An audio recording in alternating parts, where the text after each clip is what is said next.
Voilà. Donc, mesdames, messieurs, merci d'être présents ce soir pour cette petite conférence sur le papier et qui va être réalisée par Jean-Claude-Émile Perrin, qui a fait ce livre qui s'appelle Le glossaire du papetier, qui est très intéressant, qui est très précis.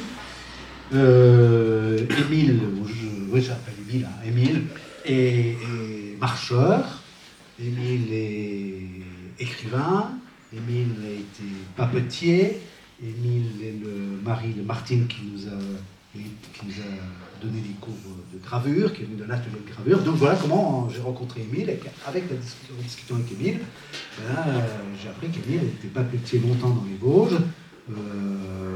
Et puis, bon, il vous expliquera peut-être un petit peu son histoire aussi. Et donc, c'est une passion, le papier. Il sait vraiment d'où ça vient, comment on le fait, tout ce qu'on peut faire avec. Voilà, il a aussi une formation de beaux-arts, hein, au départ. Il est en train de tout dire, ce que je... Voilà, voilà.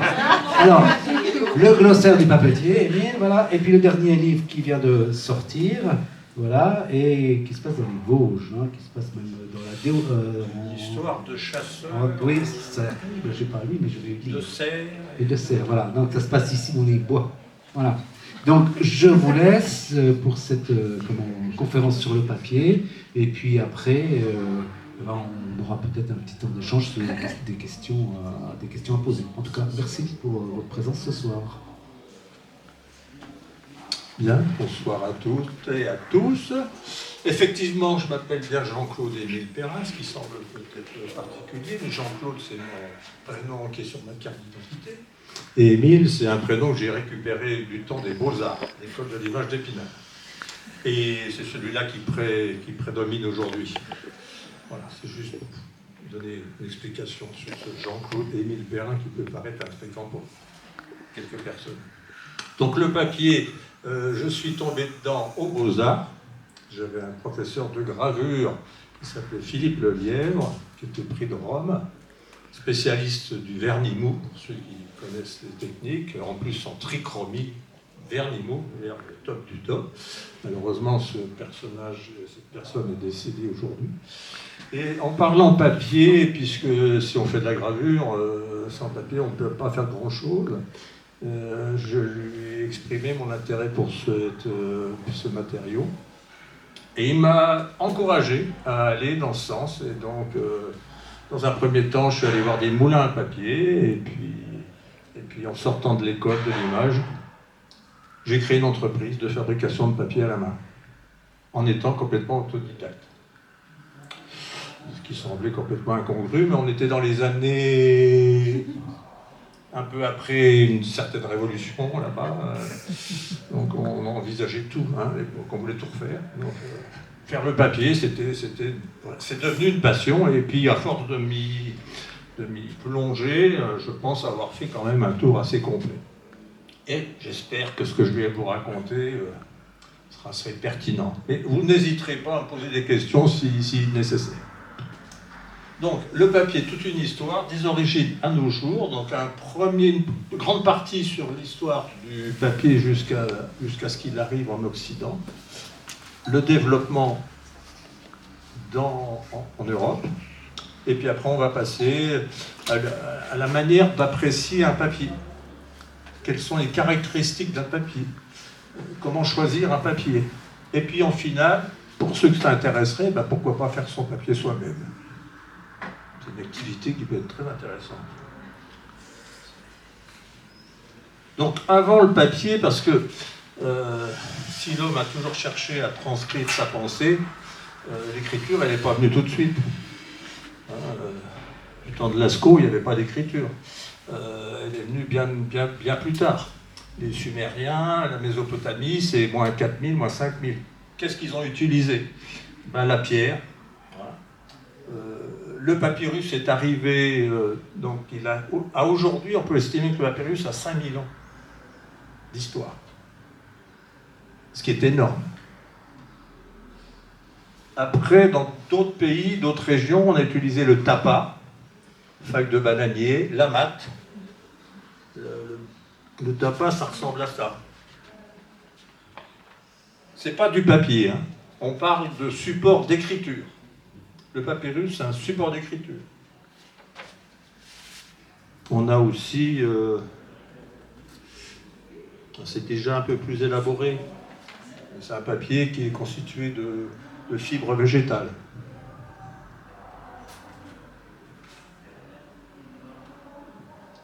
Le bailan, feuille de palmier, c'est des écorces que je vais vous montrer en photo après.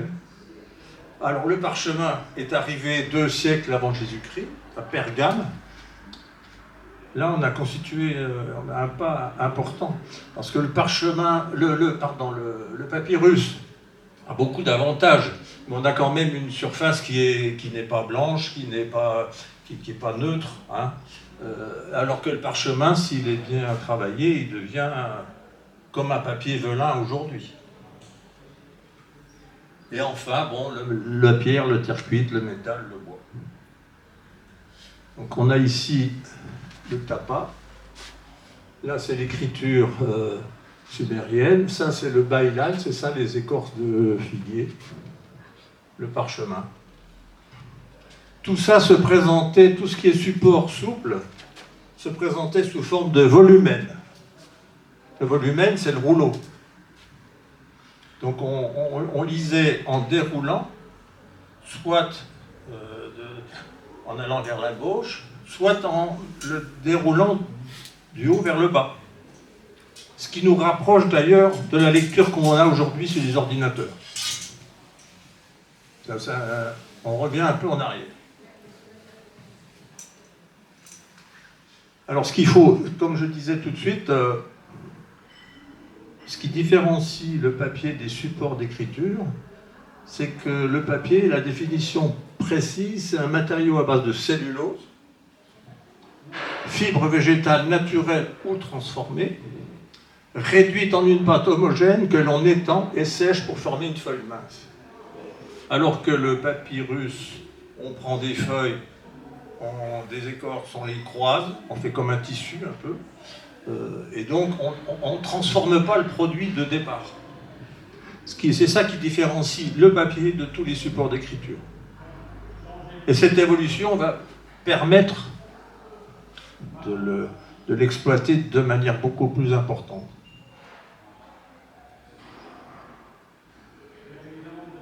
Alors la fibre de cellulose, c'est un constituant qu'on trouve partout dans la nature. C'est la molécule organique la plus abondante sur Terre. On la trouve dans les légumes, on la trouve dans les arbres, dans toute la végétation. Par contre, les fibres de cellulose peuvent être longues ou courtes, souples ou cassantes. Et là, on rentre déjà dans ce qui fait la nature même du papier. Où on a cherché à faire un matériau qui soit réellement solide, qu'on peut garder longtemps, qui peut se plier, qui peut se coller, etc. Donc dans ces fibres, on a l'aramille, l'ortie, le chanvre, le lin, le coton, le coseau, la paille, l'alpha, etc. Il y a le bois aussi. Hein. Pourquoi j'ai écrit l'aramille en premier, ensuite l'ortie? Tout simplement parce que ce qui différencie, ce qui va faire qu'un papier sera beaucoup plus élaboré qu'un autre, que ses caractéristiques seront meilleures que d'autres, c'est la longueur de fibre. L'aramille a une fibre qui peut aller jusqu'à 50 cm de long. L'ortie, alors l'ortie c'est celle qu'on trouve ici, mais en fait dans les pays asiatiques, ce qu'on appelle rami, c'est l'ortie dans les pays asiatiques. Le chanvre, le lin c'est une fibre qui va jusqu'à 3-4 cm. Le coton, ça peut aller jusqu'à 2-3 cm. La paille, c'est beaucoup plus court. Et si on tombe sur le bois, on parle en millimètres. Donc on voit tout de suite que quand on va prendre cette fibre de départ, si elle est longue, on va pouvoir la travailler énormément. Si elle est courte, elle est déjà sous une forme de pâte, mais on ne va pas pouvoir la travailler intrinsèquement.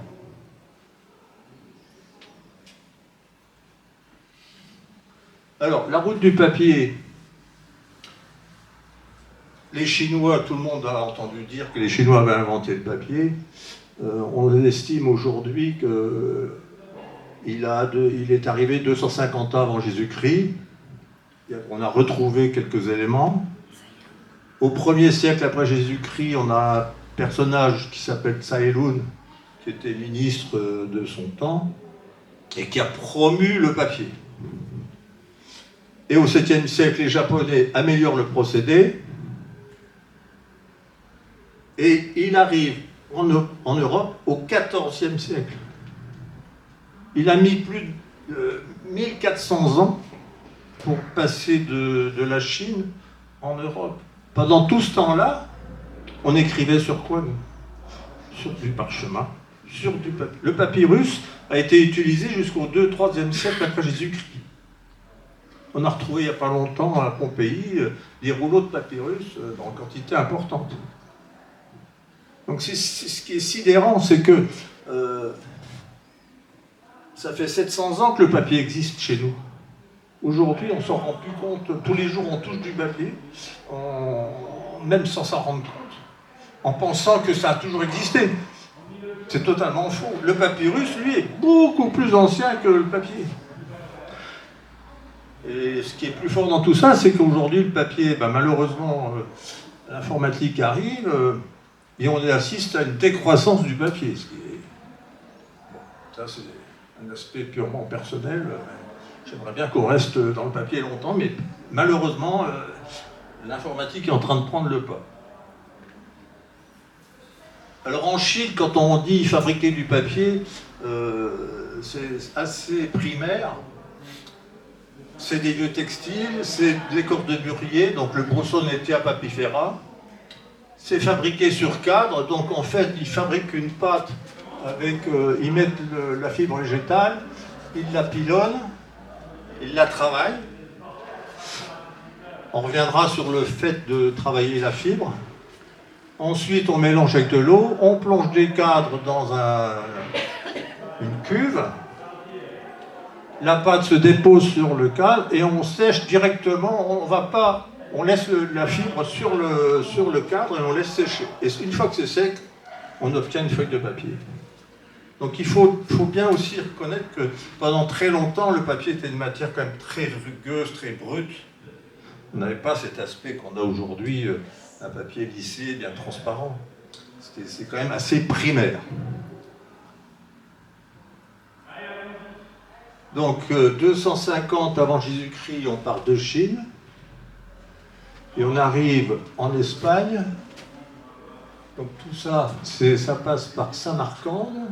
Les Chinois, il y a des la légende dit qu'il y a des prisonniers chinois qui étaient papetiers et qui donnent la formule pour faire du papier aux Arabes qui les ont conquis. Et les Arabes vont transférer sur toute leur partie, sur tout leur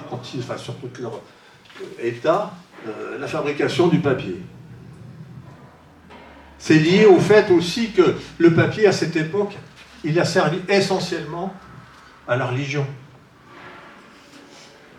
C'était d'abord ça l'outil. C'était pas pour écrire des textes philosophiques, c'était d'abord pour l'islam, transmettre le Coran, et donc juste en Espagne.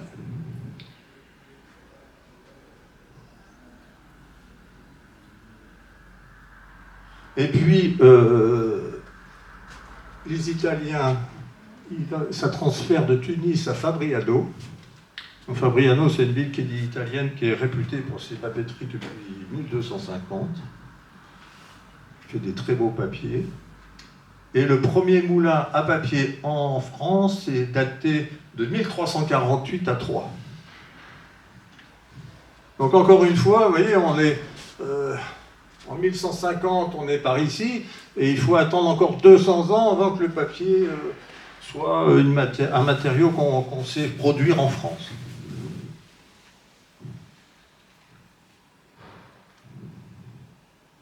Par contre, ce qui va faire la grosse différence avec les techniques que j'ai expliquées tout à l'heure sur ce tableau-là, ce qui va faire la grosse différence, c'est que on va améliorer énormément les procédés.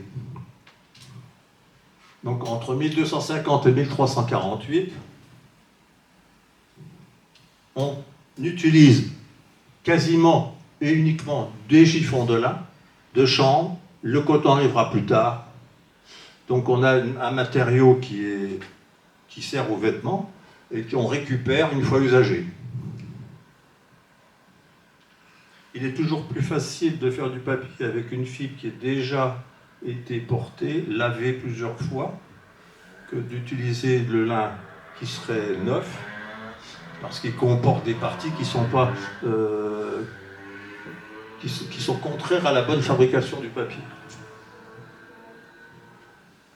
Ensuite, au lieu d'utiliser un maillet manuel, on va créer ce qu'on appelle une pile à maillet, qui sera mue par la force de l'eau. Ensuite, on a la forme à papier. Tout à l'heure, je vous ai montré le cadre de toile sur lequel était déposée la pâte. Là, on va créer une forme à papier en toile de cuivre. Alors, c'est pareil, c'est un matériau qu'on n'avait pas précédemment. On va utiliser une presse à vis plutôt qu'un contrepoids. La production bénéficie de la force motrice des moulins. La fabrication augmente. Le papier finit par remplacer le parchemin et le papyrus.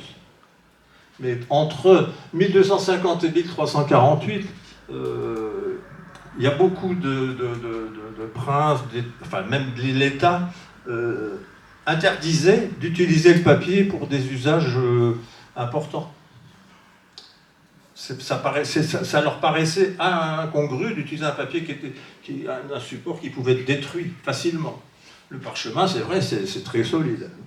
Mais d'un autre côté, le parchemin, à chaque fois, c'est des animaux qu'il faut tuer. Ça coûte très cher. Les chiffons, dans l'absolu, ça coûte rien. Dans l'absolu, parce que, effectivement, derrière, il y a eu un marché du chiffon. Voilà, ça c'est une photo du moulin à papier qui aujourd'hui est dans l'état que vous voyez là, à Richard-de-Bas. Je ne sais pas si certains connaissent, c'est près d'Ambert, dans le Massif central. On n'a pas de musée du papier dans les Vosges. C'est un peu dommage parce que s'il y a des régions qui ont fait beaucoup de papier, les Vosges en sont. Alors, on ne voit pas trop bien là, mais ça c'est donc une photocopie. C'est Jean-Marie Jeannot qui était en lien avec la papeterie de Lana dans les années 50, qui a écrit Les moulins à papier de la région vosgienne, en 1952, qu'on peut trouver à la bibliothèque ici à Saint-Dié. Et il a détaillé tout l'historique de tous les moulins à papier qui se sont créés dans les Vosges. Là, alors, je vais vous le lire pour vous, parce qu'on ne voit pas, mais on a Arches ici, 1459. Mais on a aussi Clepsy, Hanou. Enfin, Hanou, c'est beaucoup plus tard, 1820. Qui existe toujours. Arche, je disais qu'il existe toujours. Arche, c'est la papeterie emblématique du beau papier en France. Le velin d'Arche. Tous les graveurs connaissent le velin d'Arche. Malheureusement, aujourd'hui, la partie papier à Arche est minuscule. La grosse partie, c'est toujours du papier, mais c'est un papier tout à fait différent, puisqu'il sert à faire ce que vous avez sur les dessous de cuisine.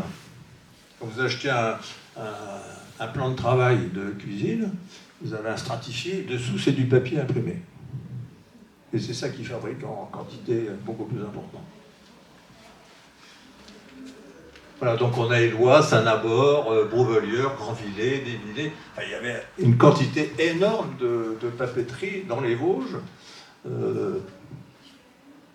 jusqu'à ce que la guerre de 30 ans arrive. Et là, les 3/4 des moulins ont disparu, hein, le département a souffert, et ça a mis beaucoup de temps à renaître.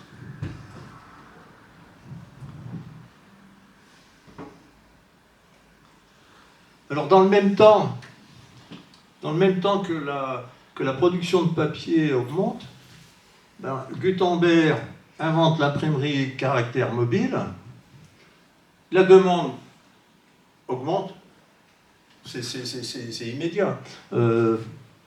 Dès l'instant où on va pouvoir imprimer en quantité limitée une feuille, enfin un imprimé, on va exiger que les papetiers fournissent le nécessaire. Alors en 1450 jusqu'en 1500, il y a à la fois du parchemin et du papier. Les deux sont concomitants. Ce qu'on appelle incunables, donc c'est les papiers imprimés entre 1450 et 1500. À aujourd'hui, il y en a encore 30 000 qui sont dans le monde, qu'on peut consulter. Il y a ça à Saint-Dié, à Épinal, dans toutes les... C'est des magnifiques ouvrages hein, qui sont souvent illuminés. Mais bon, le plus ancien est la Bible à 42 lignes, imprimée sur parchemin par Gutenberg, donc en 1454.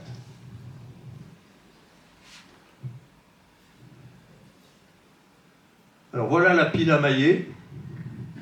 Donc en fait, ici, on a des marteaux avec des clous à la base, la pierre qui est au fond, on met le chiffon, de l'eau, et la roue en tournant fait soulever les maillets et les redescend. C'est une opération qui dure 24-36 heures. C'est un travail de longue haleine. Hein. Par contre, dès le 18e, on invente, enfin c'est les Hollandais qui l'inventent, la pile hollandaise. Donc là, on la voit vidée. Il faut imaginer l'eau remplie jusqu'ici, les chiffons qui sont mélangés. Et on a un cylindre avec des lames qui, en tournant, vont broyer le chiffon contre des lames qui sont fixes en dessous. Et c'est là la transformation essentielle pour faire un bon papier. Qu'est-ce qui se passe? Quand on... Je vais essayer de faire un petit dessin pour résumer ce que je veux dire. On a une fibre de papier qui, au départ, c'est ce style-là. Ça, c'est la fibre de départ. La longueur importe, hein, encore une fois. Mais une fois qu'elle aura été travaillée de manière importante sur 3, 4, 5, 6 heures, la fibre va s'élargir. Elle va créer des fibrilles. Et toute cette partie va pouvoir absorber l'eau. Ça va faire un peu comme une éponge.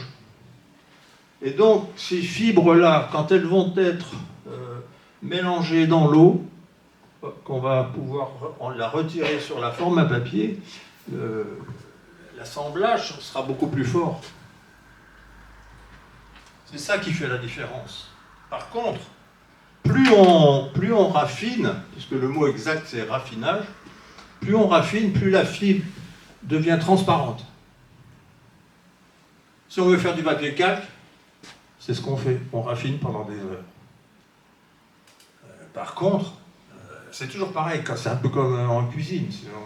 Si on travaille trop la fibre, ben on aura un papier qui effectivement sera très solide, mais il va être excessivement cassant. Pour vous donner un exemple, et quand on fait ça, vous entendez le claquant du papier. Ça veut dire que la fibre a été énormément travaillée. Imaginez le papier buvard. Si vous faites ça, ça fait aucun bruit. Donc un billet de banque de 50 €, ça fait du bruit. Voilà.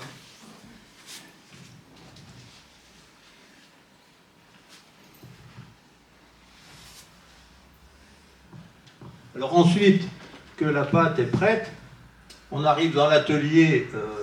Ça, c'est des images qui sont dans l'encyclopédie de Diderot et d'Alembert. Donc on a l'ouvreur qui est à gauche, qui utilise donc la forme à papier. Il mélange la pâte avec l'eau dans une certaine densité en fonction du grammage du papier qu'il va sortir de la cuve. Il passe le cadre, une fois que c'est égoutté, à la personne qui va coucher la forme sur le feutre. Et ici, une fois que c'est pressé, enfin là on imagine que de là on est passé à ici, et ici ensuite que le papier est pressé et essoré, il y a une personne qui enlève les feutres et qui prend les feuilles humides et les met les unes sur les autres. C'est les 3 personnages les plus importants d'une papeterie dans les années 17e, 18e siècle. Une corporation de compagnons qui avait ses prérogatives auprès des patrons. Il y avait ce qu'on appelait à l'époque la mise en interdit. Il y avait 2 lois importantes. La mise en interdit et la bienvenue. La mise en interdit, ça concernait le patron qui, pour des raisons diverses, avait, comment dire, pestiféré contre ses employés en disant que c'était pas du bon papier, que ce qu'ils travaillaient, ça n'allait pas, ils produisaient pas assez. On arrête tout. Ils s'en vont. Il n'y a plus rien qui se passe, puisque le patron, il ne sait pas faire le papier. C'est un bon bourgeois avec un château derrière, donc c'est pas possible. Donc ces 3 personnages-là se disent c'est bon, on s'en va. Et ils ont le droit d'aller comme ça de moulin en moulin, et l'autre moulin est obligé de les embaucher. C'est ce qui s'appelle la bienvenue. Donc on assiste à il y a des tas comment dire, de textes où les personnages propriétaires écrivent au roi en disant que c'est pas possible, il faut faire quelque chose, ils font ce qu'ils veulent, c'est les rois du papier. Quoi. Ben, voilà. Bon. Ça finit toujours par s'arranger, mais contre quelque chose, forcément.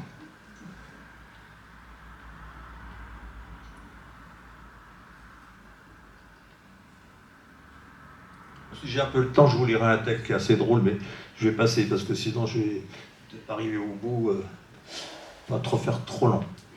Donc voilà la forme verger du XVIIIe siècle.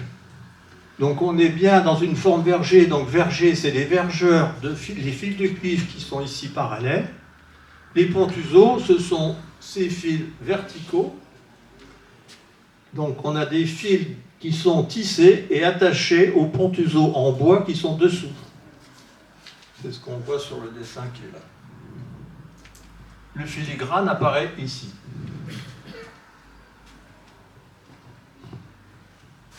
Donc jusque les années 1750, on ne fabrique que du papier verger. On ne sait pas à l'époque faire une forme vélin. Alors ça, c'est une autre histoire, puisque quand les papetiers se sont mis à fabriquer du papier, chacun y allait de son format, de son grammage, de la qualité qu'il fabriquait.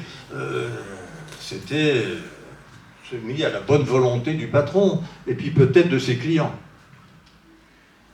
Et donc il y a une corporation qui se crée en se disant c'est pas possible, il faut absolument essayer de normaliser tout ça. C'est tout et n'importe quoi. Quand tout à l'heure on parlera du Japon, au Japon, quand on donne un nom de papier, le nom de papier signifie le format, le grammage et l'usage. C'est pas un papier où on fait ce qu'on veut avec, non. Si vous voulez faire telle chose, c'est tel papier bien précis. Donc, sous Louis XV, on détermine que le grand aigle, il fera 670 mm par 988, que la rame de 500 feuilles pèsera 61 kg minimum, 64 kg moyen, au-dessus un peu, bon ça lui c'est pas grave. Ce qui est important, c'est de ne pas aller en dessous de 61 kg. Donc ça, c'est un inspecteur qui s'appelle Desmarais, qui est chargé par Louis XV de passer dans toutes les papeteries de France, enfin les plus importantes, et d'aller voir ce qui se passe pour que tout le monde se mette d'accord. Sauf que quand il arrive dans les papeteries, on lui ferme souvent la porte, on ne lui montre pas les formes, on ne veut pas négocier. Donc c'est des arrêtés qui sont déterminés une fois pour toutes le 18 septembre 1741 et qui seront plus ou moins respectés par la suite. Alors ce qui est aussi peut paraître étonnant, c'est qu'on ne parle pas de grammage, on parle de poids à la rame. Bon, ça signifie effectivement à la fin du compte qu'il y a bien un grammage de papier qui va déterminer ce poids, mais dans la rame, il peut y avoir des écarts. Donc l'imprimeur va se retrouver avec des feuilles plus ou moins épaisses, l'impression sera plus ou moins belle. C'est quand même très problématique. Alors c'est là où certaines imprimeries vont attraper, ils vont avoir une image de marque. C'est le cas de Canson, Montgolfier, c'est le cas d'Arche et d'autres. Donc quand, là c'est pour juste repréciser ce qu'on voit là, donc on a ici l'ouvreur qui plonge sa forme dans la cuve, il la retire, donc on voit là, les fibres qui se déposent, l'eau s'égoutte.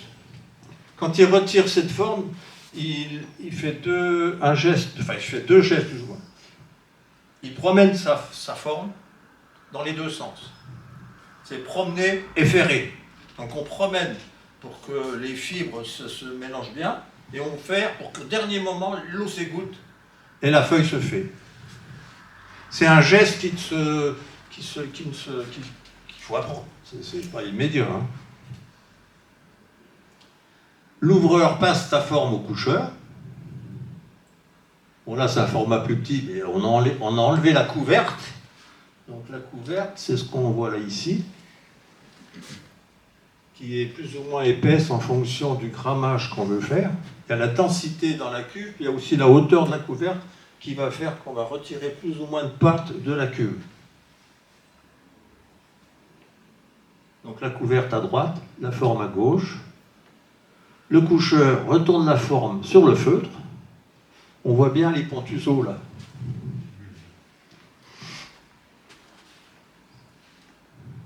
Et on voit là la feuille qui est appliquée sur le feutre. Et on voit le filigrane qui est là. Là, c'est le fou en 4 chiffres. La presse, alors ça c'est une presse contemporaine, hein. Il fut un temps où c'était des presses en bois comme on presse le vin. C'est le même genre de presse. Là, c'est une presse avec un vérin. Et ensuite, quand c'est pressé, on lève les feuilles des feutres et on va les amener au séchoir. Ça sèche à l'air, sur des fils, sur des cordes, avec des pinces, il y a plusieurs procédés. En tout cas, il est mis à l'air. On peut le sécher à plat également. Alors, ce qu'on n'a pas évoqué jusqu'à présent, c'est le collage. Le collage, le papier en lui-même n'est pas collé. Il n'y a pas de produit de colle mélangé dans la pâte pour que les fibres se tiennent entre elles. Les fibres se tiennent entre elles grâce au raffinage. L'encollage que pratiquent ici ces gens, c'est le papier est déjà séché, donc il est séché, ils le reprennent et ils vont baigner les feuilles par poignée dans une cuve dans laquelle il y a de la gélatine qui est chauffée. Donc c'est un collage qui va être en surface. Là c'est vraiment un collage. Donc on encollait les feuilles à la gélatine en surface pour permettre l'écriture. Pas tellement l'impression, mais surtout l'écriture, pour qu'il évite d'absorber trop d'eau. Et après, on va le represser et le refaire sécher. Aujourd'hui, on encolle en masse. Dans la pile hollandaise, on met un produit qui va, ça s'appelle l'aquapelle, mais bon, c'est un peu plus... Il faudrait rentrer dans le détail chimique pour expliquer exactement de la manière dont ça se passe. En tout cas, le produit qui arrive va faire en sorte que la fibre ne pourra plus absorber de l'eau. Elle vient calfeutrer l'intérieur de la fibre. Quand tout ça est fini, on passe le papier dans une lisse. Bon là, c'est une lisse comme une calandre, ce qui va aplanir le papier. Et on va le passer entre deux plaques de fer, si on veut, deux plaques de cuivre, si on veut qu'il soit très lisse, ou entre deux feutres, si on veut que le grain reste sur la surface.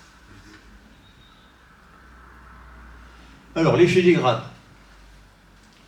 Ça aussi, c'est quelque chose qui est important, parce qu'en Europe, puisque les papiers japon, les papiers chinois n'ont pas de filigrane. Ils ne peuvent pas filigraner leur papier comme nous on sait le faire. L'intérêt du filigrane, c'est d'une part que chaque papetier a son propre filigrane, donc on sait déterminer où il a été fabriqué, et par qui? Souvent, il y a les initiales du papetier qui l'a fabriqué à l'époque. Et quand le patron change d'ouvreur, il va mettre un autre filigrane. Bon là, on a un filigrane qui est sur une forme vélin. Hein. Donc la forme vélin, il n'y a plus de pontuseau, il n'y a plus de vergeur, c'est une toile, tout simplement, ce qui donne l'aspect vélin. Le vélin comme le parchemin.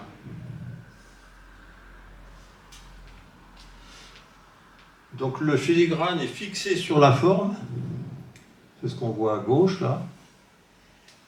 Mais il y a aussi après, quand les machines arrivent, j'anticipe un peu, mais je suis obligé de parler de tous les filigranes, parce que sinon ça va être... on va tout mélanger. Donc on a aussi sur machine, donc des machines qui sont en continu, on a ce qu'on appelle des rouleaux filigraneurs. Donc en fait, autant le filigrane qu'on a ici, quand l'ouvreur fait sa feuille, sur cette partie où il y a le fil, il y aura moins de pattes. Donc on le voit parce que c'est plus clair. C'est ce qu'on appelle un filigrane clair. Alors que sur ce rouleau filigraneur, c'est par pression. Donc les aspérités, enfin le fil qui est là, appuie sur la pâte, la déplace légèrement, mais ce n'est pas la même sensibilité que sur un vrai filigrane. Là, on a un vrai filigrane sur forme ronde. C'est un autre type de machine sur lequel je pourrais revenir après, mais c'est le même principe que sur une forme traditionnelle. C'est ce que pratiquait l'ANA, entre autres à Docelles. Hein. C'était les derniers à faire ça en France. Hein. Malheureusement, il n'y a plus rien. Donc, ce filigrane-là est fixé sur la toile. Alors, l'histoire des filigranes, c'est... Il y a un monsieur qui s'appelle Charles-Moïse Briquet, un Suisse, qui au début du 19e siècle a fait un dictionnaire historique des marques du papier dès leur apparition vers 1282 jusqu'en 1600. Il a répertorié 16 112 filigranes. Donc dès l'instant où on trouve, vous achetez un livre ancien, que dans chaque livre il y a des filigranes, en le regardant par transparence et en recherchant dans la collection de briquets, vous pourriez savoir où il a été fabriqué et par qui, et en quelle année. C'est fabuleux. Il y a des gens qui travaillent là-dessus en permanence. Donc, voilà, ça c'est une page par exemple de briquet. Et donc il y a des numéros à chaque fois. Donc celui-là est différent de celui-là, etc. Ici, on a aussi, donc on a souvent, là, ce que je vous disais tout à l'heure, les initiales de l'ouvreur, WR. Là, c'est sans doute le nom du moulin. Ici, on a là, souvent le chien, le coq, l'ange. C'est des symboles qu'on retrouve forcément dans d'autres matériaux, sur d'autres matériaux. Hein. Le 4 de chiffres, qu'on retrouve énormément avec des significations obscures. On ne sait pas exactement ce que ça veut dire. Certains disent que le chiffre 4, c'était la manière dont les compagnons se passaient les secrets, parce que quand ils se parlaient comme ça, donc ils faisaient un 4 avec... Mais bon, c'est ce qu'on m'a dit un jour. Mais j'ai un livre comme ça sur le chiffre 4. Donc en voilà un autre là ici, donc la main, avec la fleur aussi. Donc on a le filigrane clair, le filigrane ombré. Donc ça c'est une spécialité d'un monsieur qui n'est plus aujourd'hui, qui travaillait à Docelles. C'est le filigrane qu'on trouve sur les billets de banque. Je ne sais pas si vous le voyez comme ça. Donc là, on a des blancs et des noirs. Oui, on a aussi des gris. Donc en fait, ce n'est plus un fil, c'est la forme qui est estampée comme un bas-relief. Et donc quand on va faire la feuille, il y aura plus de pattes dans les creux et moins sur les bosses. Mais pour faire un type de papier comme celui-là, il faut énormément raffiner la fibre, parce que sinon on n'a pas de transparence.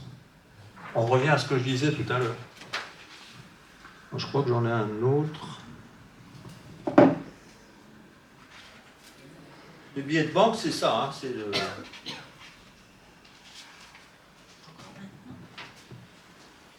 Je peux vous le passer si vous voulez.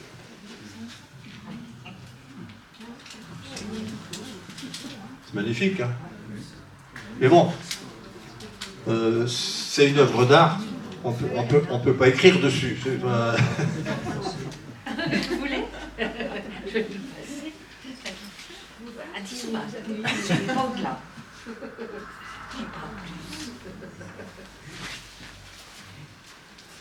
Tu me le rends.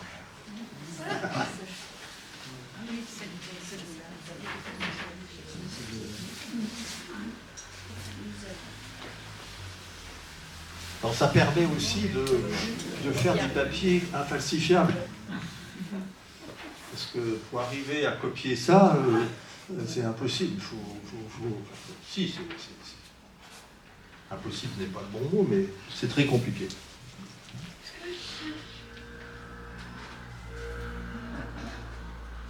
Alors, les filigranes, on en voit un autre. Là, c'est un filigrane ombré. Là, c'est un filigrane clair. Et là, c'est un filigrane, comme j'expliquais tout à l'heure, sur machine, qui sont faits par un rouleau par pression. Donc, ils se répètent sur toute la longueur de la bande de papier. Donc ici, j'ai rajouté l'épaire. C'est un autre nom employé par les papetiers pour définir la qualité de transparence du papier. Ce qui détermine aussi la manière dont il a été fabriqué. Le premier geste d'un papier, un papetier, c'est de dire, voilà, c'est de faire ça. Et ça dit tout. Donc là, on a ce qu'on appelle un épaire nuageux. Donc ça veut dire que c'est pas plan. Il y a des creux et des bosses. Donc, pour un papier ordinaire, ça pose pas de problème. Si on veut faire une impression en quadrichromie qui soit parfaite, il faut que l'épaire soit magnifique, comme celui-là. Là, on est déjà légèrement nuageux.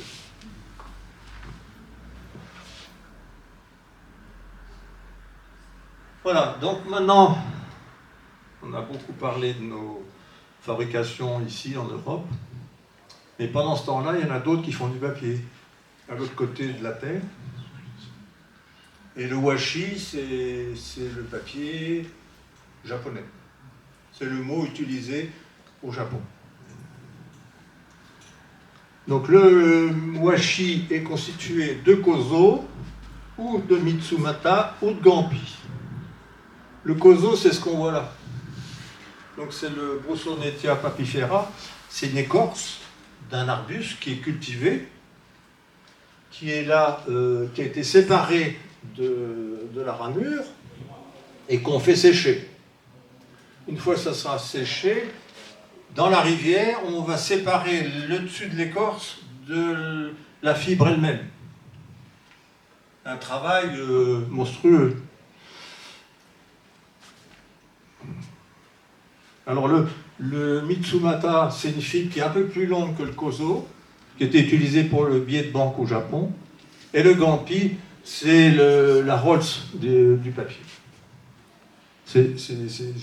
Malheureusement, je n'ai pas réussi à retrouver mes échantillons. C'est juste... Excusez-moi, j'essaie de retrouver...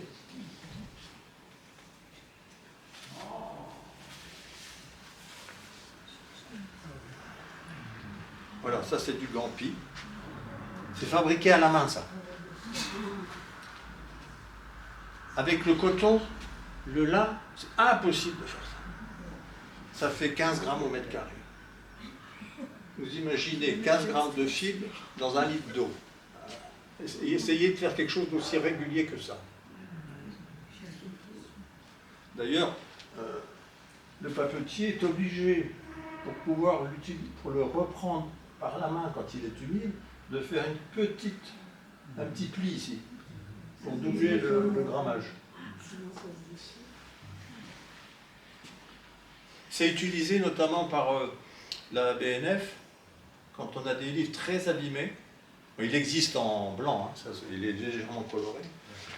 On le contre-colle sur la totalité de la surface des papiers anciens.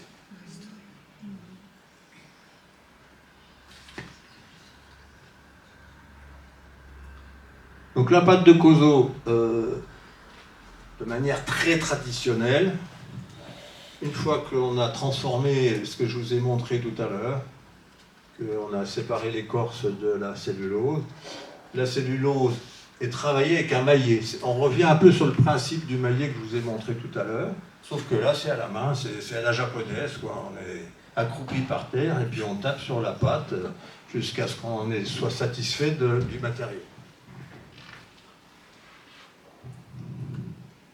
La format papier, encore une fois, on est au Japon, on n'est pas en Europe. Qu'est-ce qui pousse là-bas? C'est le bambou.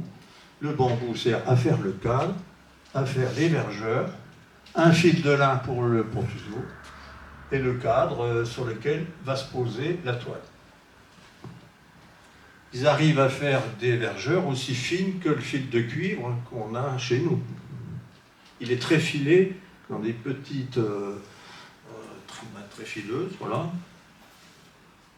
Et une fois que le papetier a préparé sa pâte mélangée à l'eau, il va constituer la feuille.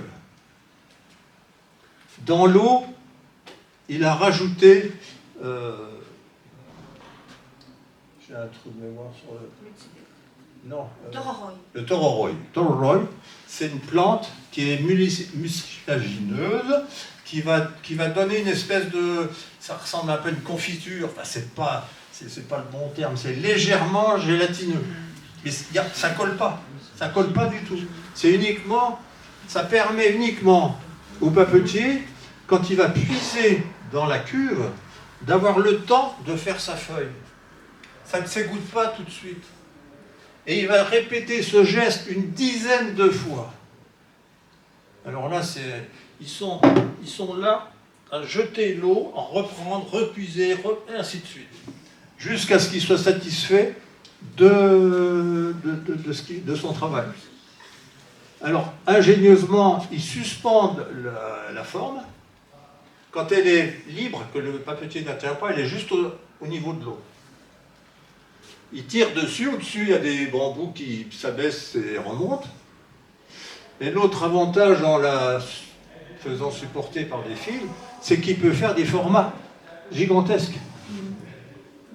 Nous, en France, voilà, quand tu as les bras écartés, après, tu ne peux plus. Eux, ils peuvent faire 3 mètres de long, c'est pas un souci. Oui, on voit là, il a retiré, il est en train de jeter ce qu'il a pris. Mais il en a gardé une petite partie. Et ensuite, alors contrairement à nous, où on enlève la couverte et on va retourner la forme complète sur les feutres, lui, il ouvre sa forme, le tamis est souple,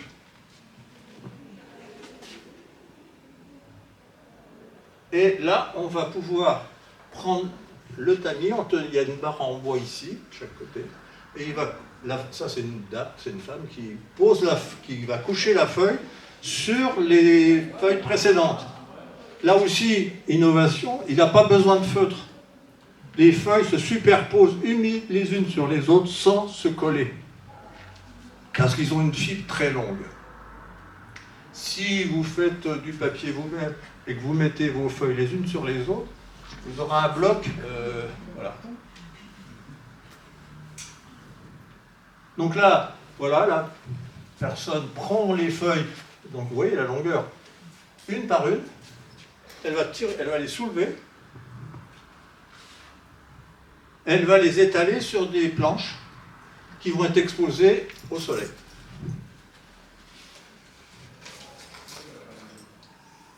Alors, ça peut paraître, c'est très artisanal, mais au Japon, en Chine, en Inde, Vietnam, il y a encore énormément de fabricants de papier à la main.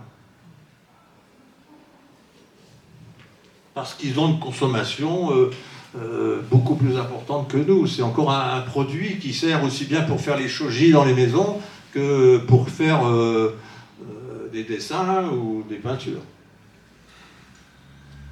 Donc la fabrication du papier à la main aujourd'hui, c'est une poignée d'artisans en Europe, quelques centaines dans le monde, Chine, Japon, Inde. En France, on a Richard Debac, donc à Ambert.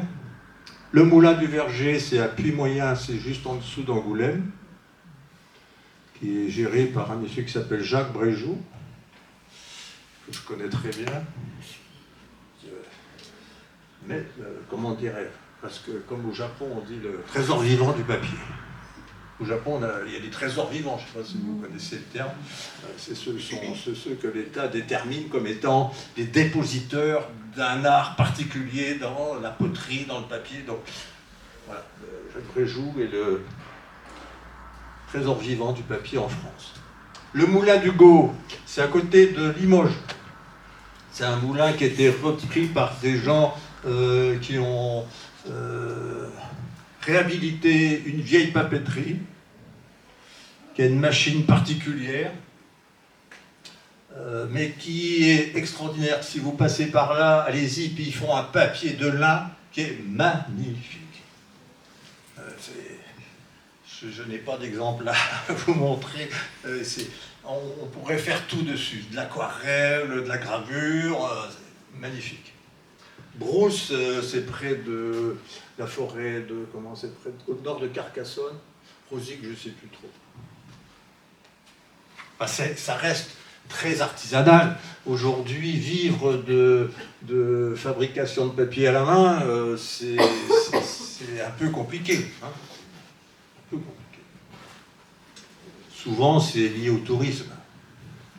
D'ailleurs, le moulin du Verger, il est dans le circuit de Michelin. Donc, on fabrique du papier à la main jusqu'en 1800, presque 50, quasiment exclusivement. Mais en 1799, Nicolas Louis Robert, qui travaillait pour Didot, la papeterie Didot, à Corbeil-Essonnes, il est autodidacte. Il arrive là parce qu'il connaît un peu la mécanique. Il dirige les employés de la papeterie d'Essonnes, qui à l'époque fabrique les papiers qui vont servir de banque pour payer le... Comment? J'ai un trou. Les assignats, voilà, merci. Donc il fabrique quasiment exclusivement des assignats pour les révolutionnaires. Et il se confronte à ces ouvriers qui n'en font qu'à leur tête. Et il essaie d'imaginer un procédé qui permettrait de séparer ces gens qui tiennent la cuve et qui font ce qu'ils veulent. Donc il imagine tout simplement, on retrouve la cuve, la toile ici, sauf qu'elle est sans fin. Elle est tournée avec tout simplement une manivelle. La pâte est mélangée ici dans l'eau.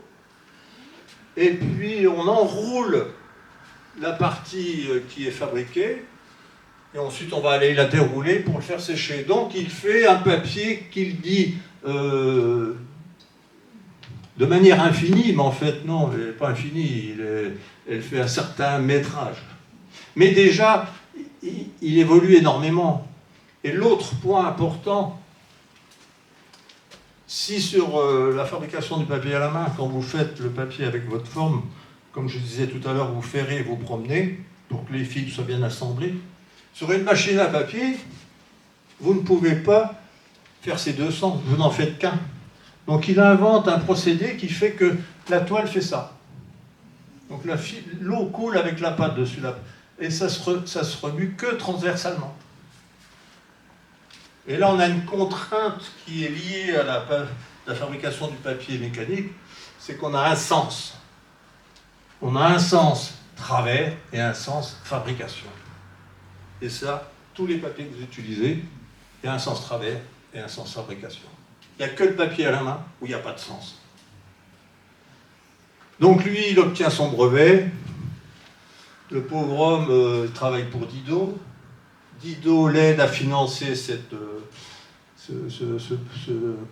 premier modèle. Il obtient un brevet, mais il ne sait pas trop bien l'exploiter. C'est pas un homme d'affaires. Puis Didot, c'est un malin. À l'époque, la France est en retard de 50 ans dans l'industrie par rapport à l'Angleterre. Je passe sur les détails parce que ça dure une vingtaine d'années tout ça.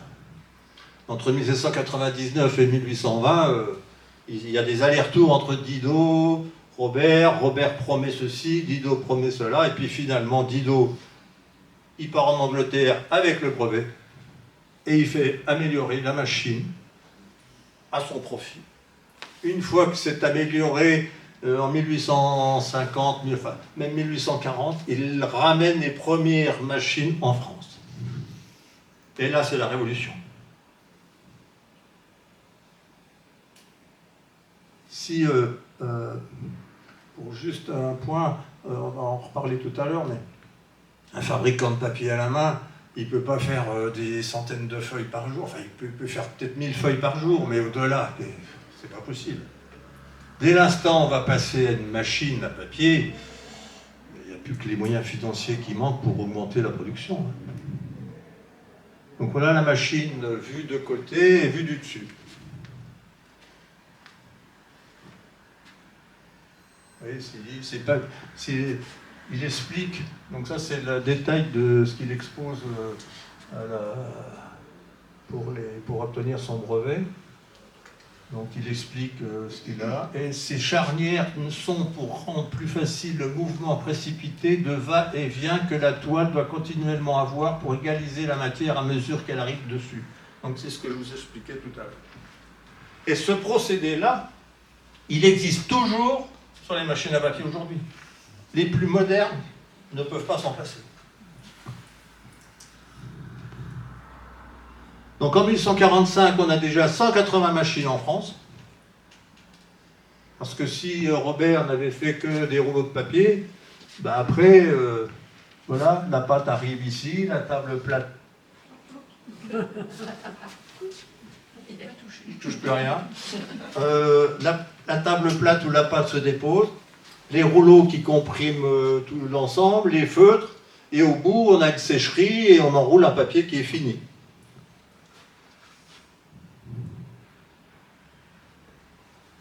Donc ça, c'est l'époque 1799-1850.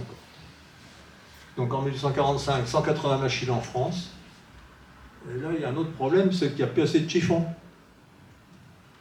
Et les chiffonniers font tout pour augmenter les prix, puisque la demande est beaucoup plus importante que l'offre. Hein, c'est le commerce.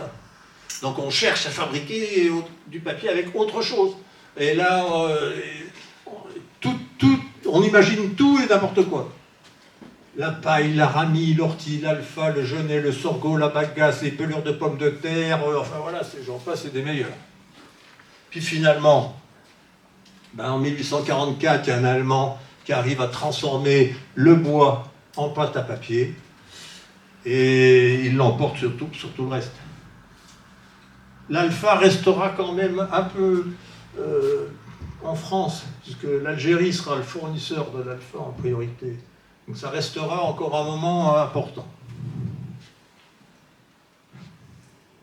Et puis dans le même temps, la demande de papier, elle explose, parce qu'on n'imprime plus en feuille à feuille, mais on imprime en continu. Les journaux arrivent, la presse augmente, l'édition croît de manière très importante. Les usages du papier, l'emballage n'existait quasiment pas précédemment. Là, ça prend une dimension colossale. Alors là, c'est un géant, c'est en l'an 2000, c'est à Corbehem, près de Douai. Enfin, c'est une machine qui aujourd'hui a été arrêtée. 1000 tonnes par jour. Une bobine comme celle-là fait 50 tonnes.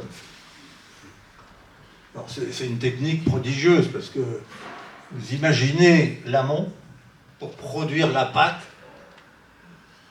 Et ici, pour transformer l'énergie nécessaire pour faire tout ça, c'est fabuleux. Alors, quelques chiffres. Au XVIIIe siècle, l'édition de l'encyclopédie de Diderot, qui est donc imprimée à l'époque où on était encore en papier à la main. J'estime que la consommation de papier nécessaire pour faire cette encyclopédie est de l'ordre de 500 tonnes, ce qui est déjà incroyablement élevé. Et Diderot est obligé d'aller chercher du papier à Arches, en Suisse, dans le Doubs, dans le Massif central, un peu partout. En 1810, on estime 10 000 tonnes de papier fabriquées dans le monde. En 1850, 100 000 tonnes, avec les premières machines installées. 8 millions de tonnes en 1900. 10 millions en 1914. 19,5 millions en 1928. En 2021, donc là on traverse les années, l'industrie papetière a produit environ 423 millions de tonnes de papier et carton. Les papiers graphiques reculent, l'emballage progresse. La Chine, 128 millions de tonnes, les États-Unis, 65. L'Europe a produit 73 millions en 2023, en recul de 22% sur 2022. D'où les fermetures d'usines. Châtel, pas loin d'ici. Il reste Clairefontaine, à nous. Tout le monde sait ce que c'est devenu. Rien que pour parler de la région, l'ANA n'existe plus. À l'ANA, il y avait deux papeteries. Il y avait l'ANA, puis il y avait aussi, je ne sais plus le nom de l'autre, qui dépendait d'un groupe finlandais, est fermé.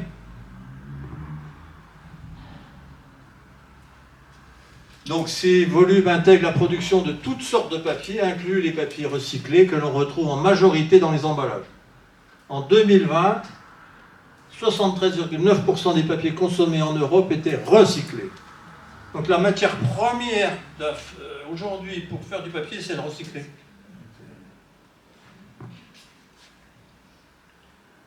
Alors le recycler, c'est pas tant ce que vous mettez dans votre poubelle de tri. Enfin, encore que aujourd'hui, il n'y a pas de poubelle pour le papier, mais enfin, sauf dans la rue peut-être. Mais ce qu'on retrouve dans les poubelles des ménages, le papier qui peut être éventuellement mis de côté dans les usines de tri, c'est très difficile d'en faire du papier. Parce que c'est gras, parce qu'il y a du plastique, parce qu'il y a des gens qui mettent n'importe quoi dedans. Donc le papier qui est dit recyclé vient essentiellement des industriels, des imprimeurs, des fabricants de carton qui ont des chutes. Voilà, c'est de là où vient essentiellement le papier qui peut être recyclé. Enfin, déjà 74%, c'est énorme.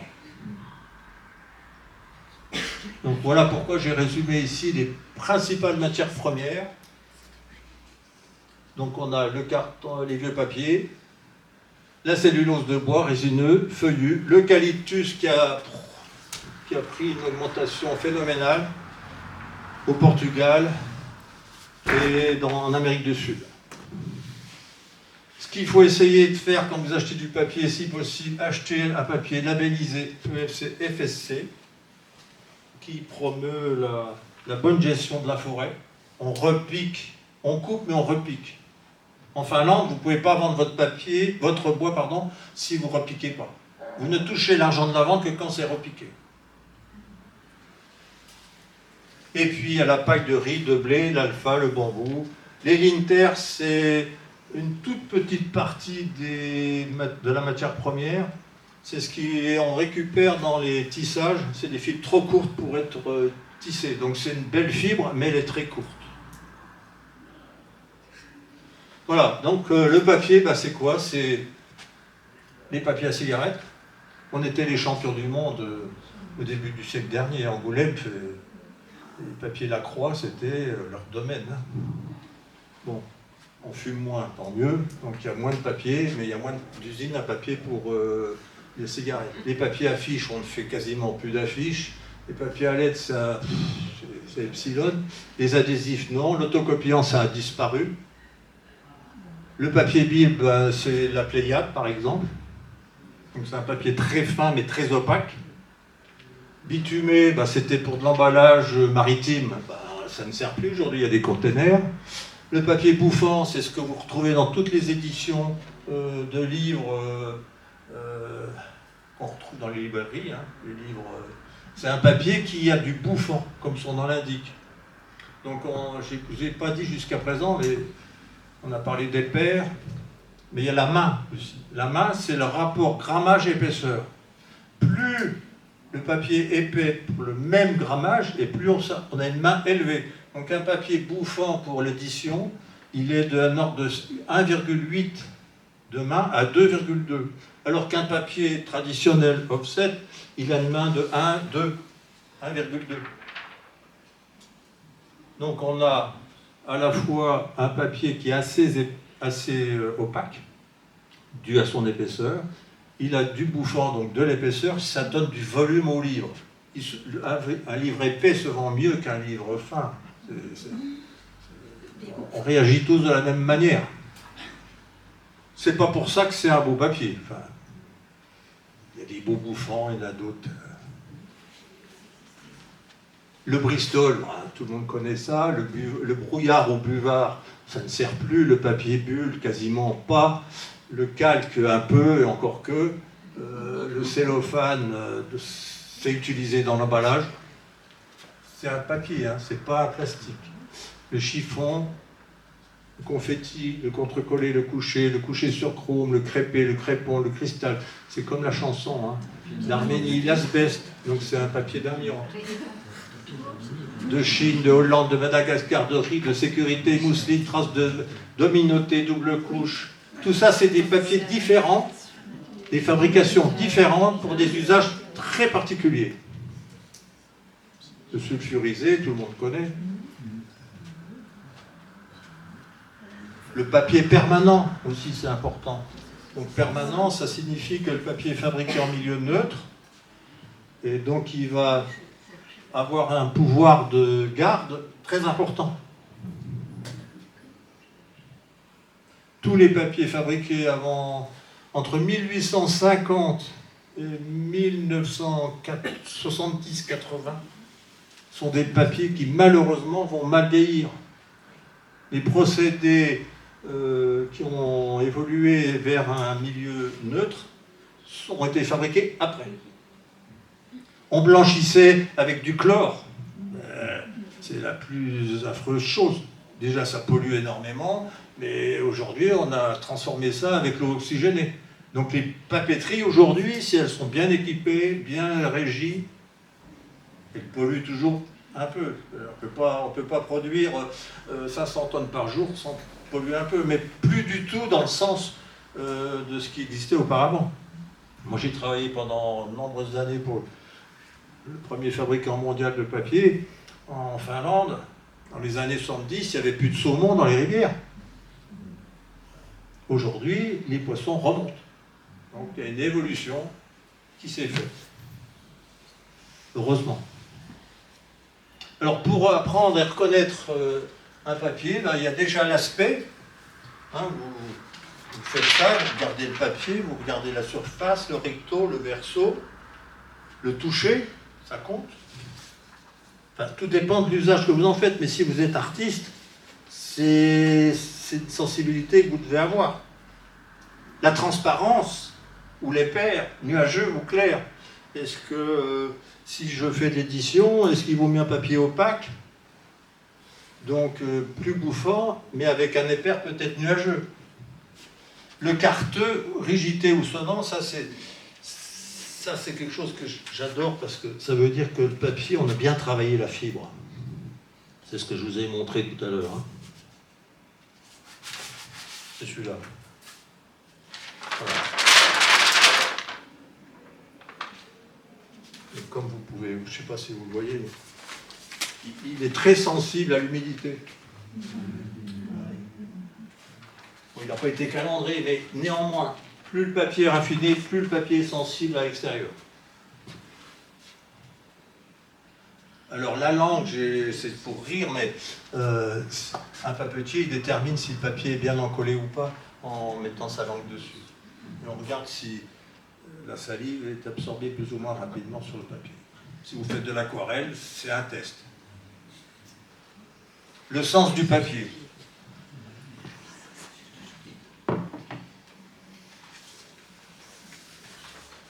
Vous allez prendre une feuille, un tout petit point. Tu distribues une feuille. Ouais, j'ai coupé les. Tiens, alors allume. Merci. N'en prenez plus là. C'est un travail. Oui.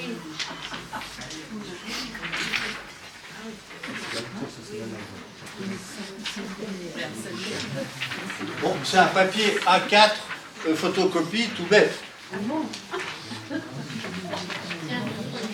Enfin, quand je dis tout bête, pour qu'il passe dans une photocopieuse sans ressortir en rouleau, c'est une hygrométrie, c'est compliqué. Surtout si vous opérez ça sur des machines à grand volume. Donc vous le pliez une fois dans le sens de la longueur et une autre fois à la largeur.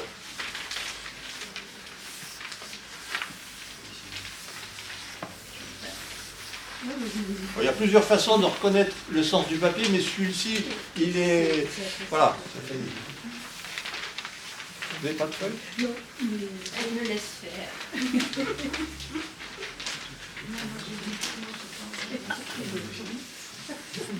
Donc je le prends dans le grand sens, dans le grand côté.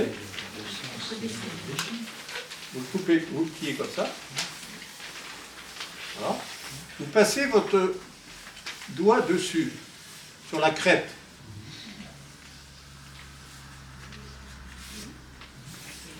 Alors rien. C'est lisse. Faites l'autre sens.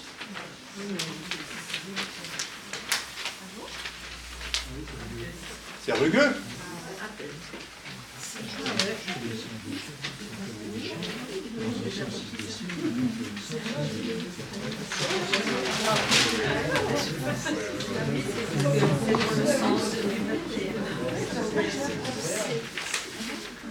Donc on a la machine à papier. Le papier est fabriqué dans ce sens-là. C'est donc ça, c'est le sens machine. Et l'autre sens, c'est le travers. Donc les fibres sont ici. Quand vous avez plié votre papier sur le petit côté, ce que vous ressentez, c'est les fibres qui sont là et que vous avez cassées. Alors que dans l'autre sens, ça se plie très facilement. Alors ça peut paraître anecdotique, mais c'est hyper important pour les transformateurs. Un relieur, il ne va pas mettre ce pli travers dans la reliure, il va mettre le pli dans le sens mâché. L'imprimeur, par contre, après l'imprimeur, c'est compliqué parce que tous les papiers que l'imprimeur achète sans spécification précise, il achète, je ne sais pas, mettons 50-65, ça vous parlera peut-être plus que 70-102. Allez, je vais mettre 102-70 ou 65-92. C'est des formats de papier d'imprimerie. Donc ici, on a toujours le côté travers. Le petit côté est toujours travers. Donc les fibres sont là. On est d'accord? Lui, il va passer ça en machine. La traction de la machine va se faire sur le côté parallèle aux fibres. S'il le fait dans l'autre sens, s'il tourne ses feuilles pour les mettre dans l'autre sens, il va avoir un problème de repérage. Le papier va s'allonger. Parce qu'ici, le papier, il a séché naturellement sur la machine. La machine se déroule, le papier sèche. Sur les deux côtés, là, il n'y a pas de contrainte. Là, il faut imaginer une machine à papier comme je vous ai montré tout à l'heure. Je vais reprendre le micro, parce que sinon, après la vidéo, ça ne va pas bien.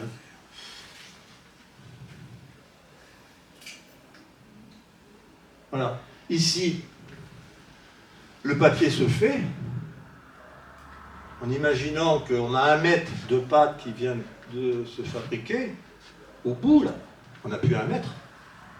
On a 90 cm, 95 cm, ça dépend du raffinage qu'on a donné à la fibre. Il faut imaginer le calcul de rotation des cylindres de là au fond, sans que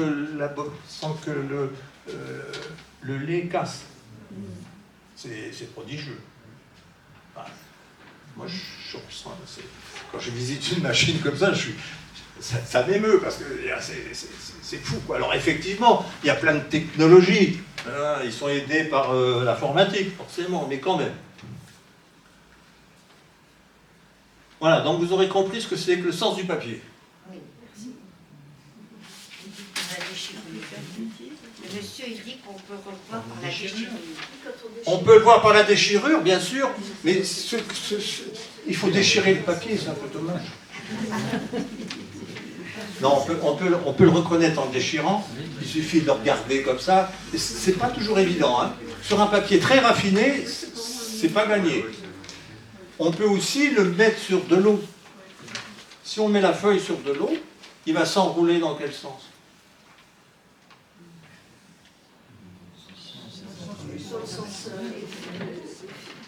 Il va faire ça. D'accord? Ça va faire. C'est un principe d'ailleurs qu'on utilise pour les étiquettes de bouteilles. On contrarie cet aspect du papier pour que la feuille, si elle s'enroule comme ça, et qu'on la met comme ça sur la bouteille, elle va se décoller.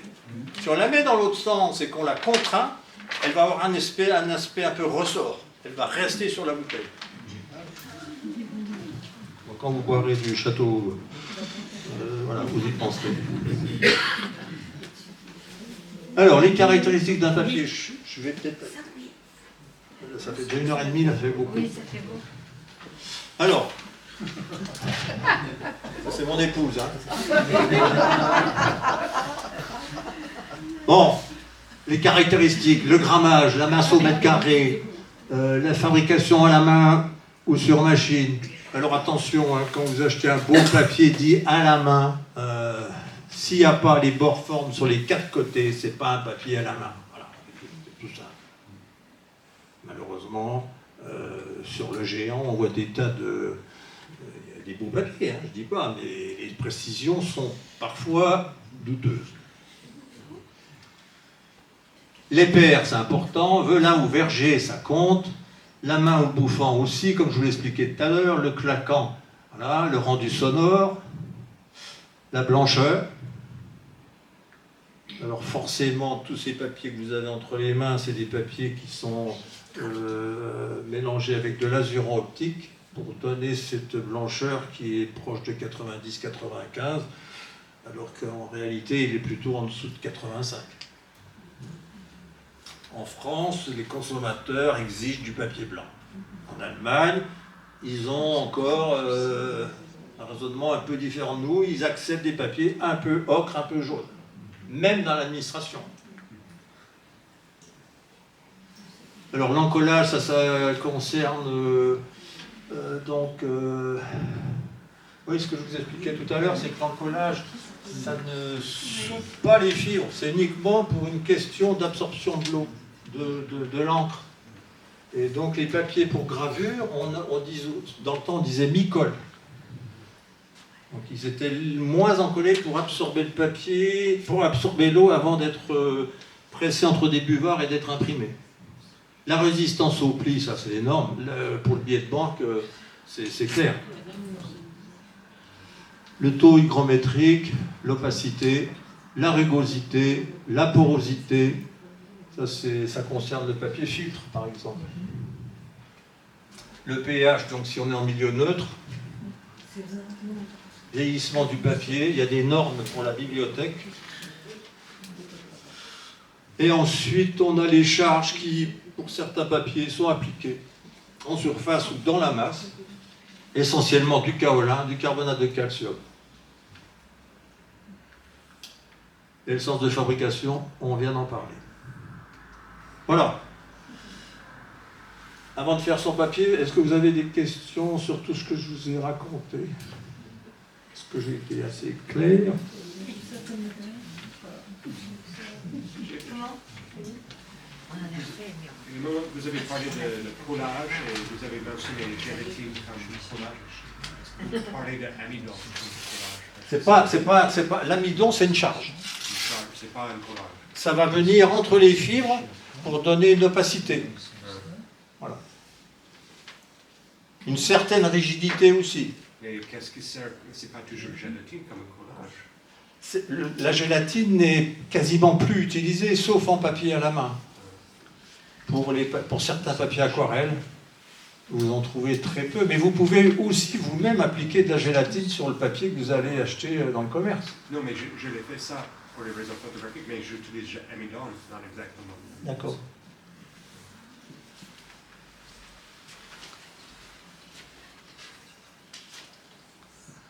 C'est bon? Alors faire son papier, ben oui, c'est bien avec les petits-enfants par exemple, c'est sympa ça. Hein, c'est tout simple.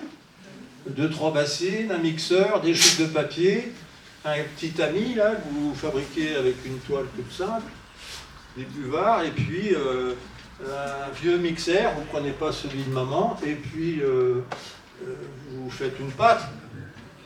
Si vous prenez des vieux papiers, ben vous avez dans le papier, il y a déjà tout ce qu'on a voulu mettre, l'encollage, tout ça est déjà dedans, donc il n'y a pas de souci à faire.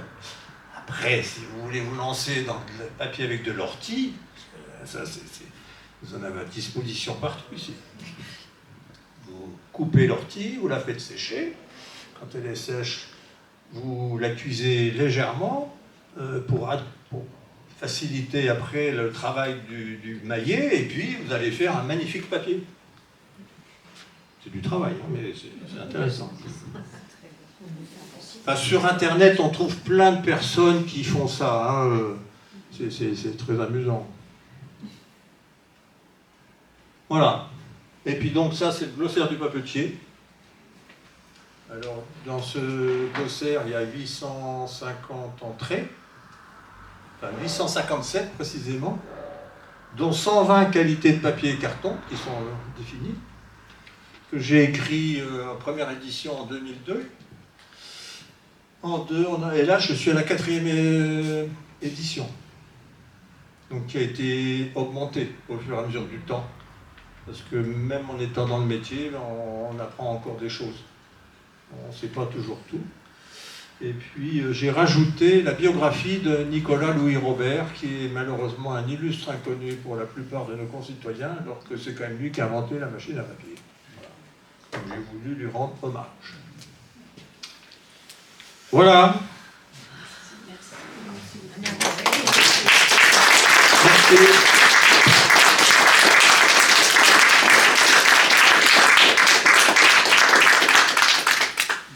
Bon, gâchez pas le papier, hein. Faites-en bon usage.